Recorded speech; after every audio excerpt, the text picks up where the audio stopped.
Abay, ang baby girl nga natin, ready na nga para nga sa Halloween party. May pupuntahan nga tayo mga maring mahalagang bagay, kaya naman ito kasama ko nga rin sila tatay. Bali, halos kompleto nga tayo, sumaba nga rin si Kulot. May bibilin kasi tayo kaya sumama na nga, at ito't hirap na hirap pa nga dito sa pag-aasikaso nga ng kolong-kolong. Nagpaalam na nga rin kami mga mare kay mama para nga sa ganun ay makauwi nga rin kami agad. Bago nga kami bumili ay may dinaanan muna nga kami mga mare. Yung ordinaryong araw lang naman nga ito ngayong araw mga mare, kaya naman wala rin naman kaming gagawin kaya dumiretso na nga rin kami dito sa may barangay. Malapit nga lang tayo sa barangay kaya dumaan na nga rin kami dito, at nagulat naman nga kami, kilala pala nga kami nila dito. Kaya naman nga bago kami mga mare umuwi, ayan, nagpicture muna nga kami bilang remembrance na nga rin. Minsan lang kasi tayo mapunta nga dito. Sa may center nga to mga mare, at napakatyaga nila magbahay-bahay kapag nga may kailangan ng vitamin, kapag titimbangan nga yung bata sa loob nga ng tahanan. Kaya maraming salamat po sa inyong shoutout na nga rin. Hindi rin naman kami nagtagal kasi may bibilin pa nga kami mga mare, kaya nagpaalam na nga rin kami agad. At out po nga po sa inyo, at maraming salamat sa inyong pagtanggap. Hindi nga daw kasi silang nanonood nga sa atin, kaya maraming salamat. At eto't naglakad na nga lang din kami dahil nakaparada nga dito yung kolong-kolong. Etong mga kabataan nga na to, nagtatatawag nga na pa-shoutout nga, pero nung nilapit na yung camera, mga nahiya. Diba, ang bilis nga natin mga mare, hindi na nga rin kasi kami nakapag-video. At eto't kakain na nga tayo ng pananghalian. Napakasarap nga din ang ating ulam dahil tinola nga mga mare, napakasarap nga humigop ng sabaw. Dati nga, ayan, tapos na nga kumain kaya tamang inom na nga lang dito ng buko shake. Huwag tawa pa naman ako kay Kulot. Sabi ko kunin nga yung sasakyan nga ni Gael. Abay, kinukuha yung malaking sasakyan. Sabi ko etong binili nga namin. Kaso nga lang etong si Gael kaya hindi ko rin talaga binibilihan niya ng laruan. Paano ilang minuto lang sira na nga agad sa kanya. Tulad nga nitong nabili kong laruan. Abay, sabi nga ng tatay niya minuto lang yan sira na. Ayun nga, sira nga talaga. Tul na agad sa bata. Pero minsan mas madalas mga gustong gusto niyan mga mare, mga hangin, sandok. Ayun yung matitibay niyang mga laruan. At eto, napakadami nga rin nilang nahuli. At ayun, nasubukan na nga rin yung galingan ng bagong screen nga ni tate. Pero kasi kapag nga bago lang, medyo mahirap nga siyang humuli. Mutan ko nga lang yung pagpapaliwanag nga ni tate dyan. Kung di nga ako nagkakamali dahil nga mas nakikita pa nga doon ng isda, kaya naiiwasan nga nila. Tingnan nyo naman nga mga mare, kahit papaano naman may huli pa rin. Malilit nga lang. Kapag naipon naman nga, tingnan nyo naman nga, napakadami nga din. Na nga lang talaga ay marami tayong screen, at eto't kumuha na nga ulit sila nga ng kangkong. Yung mga nagsasuggest nga na hindi naman pala natin kailangan ng lalaki nga mga mare. Abay, ang likod ka ni Gael dito habang nagbo-voice over ako. Suggest nga na hindi naman daw kailangan nga ng lalaking baboy para mabundis nga yung babaeng baboy. May ini-inject nga daw mga mare sa babaeng baboy. Baka naman nga meron kayong alam kung saan pwede yun. Mga mare, mga anak na nga itong baboy nga natin at dumami na nga. Medyo pagpasensyahan nyo na at maingay na nga po si Gael nga natin. Abay, nagsisisigaw na dito sa tabi ko. Pati nga isda nga mga mare ay hindi inuurungan ng baboy nga natin. Itong itik naman nga natin, nawili na nga rin dito sa labas. Tingnan nyo, ayaw na yatang magsipagpasok. Abay, paunti ng paunti, abay nawawala yata yung iba. Mula kasi nang ilabas yan ay ayaw na nga nila dito sa loob. Siguro kasi mas malaya nga sila dito, kaya nga lang pag nangingitlog kailangan pang pulutin sa labas o kaya na matutubigan or mababasa. Hindi naman nga sana na mabasa kung pang ulam-ulam nga lang mga mare, iprito o kaya ilaga, pero kung pang pambenta ay hindi yata pwede yun kasi nga syempre mabubugok agad kapag nabasa ang itlog. Syempre pagkatapos ng kaganapan nga dyan mga mare, etong si Kuya Mark na namitas ng kanturay. Kanturay ba o katuray? At eto't kumuha na nga si Kuya Mark kasi nga kikilawin nga nila yan. So nga sa pangarap ni Rania na magkaroon nga tayo ng ganyang puno, kaya nga nang hingi sila kay Kuya Mark. Ay, galing pa yan ng Abra pero napapakinabangan na nga ngayon mga mare, at nagpatulong na nga rin siya dito kay Jeffrey. Bukod nga mga mare sa lalagyan nga lang to ng kamatis at bagong, ano pa nga yung pwede nga iluto dito? Pwede pa tong igisa, ganun. Madalas ko kasi sa kanilang makita, pakukulaan nga lang yun tapos ilalagay nga sa bagong na may kamatis at sibuyas. Pero hindi ko nga natatanong kung ano pa nga ang pwede nga paglutuan nga nun. Sige nga natin, naglalambing na nga.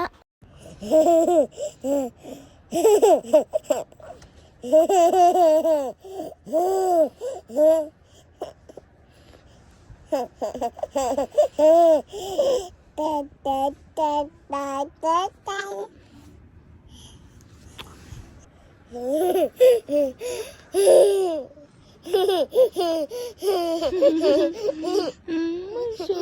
you. Love you. Napakagandang dilaw. Ay, sus. Dapat bulak bibirin niyo eh. Ah. Wow. Ganda naman ng bubuyog na yan. Pulang-pula. Pulang-pula. Ay. Shh. Wow.